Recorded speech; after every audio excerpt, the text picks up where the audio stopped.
Kai zo. Shiga gidan nan ka ce ana kiran Alhaji. Ya. Okay, to je kana gode.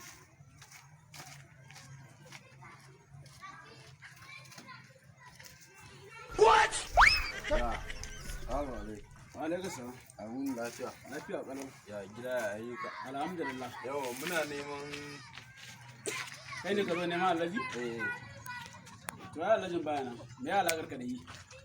mun zo neman taimako ne a wurin shi. Ni babban abokin shi ne. Tun muna ƙanana haka. Kai din a hakan kana wani fakiri talaka da kai? Ni abokan Alhaji ban taba ganin kalar ku ba.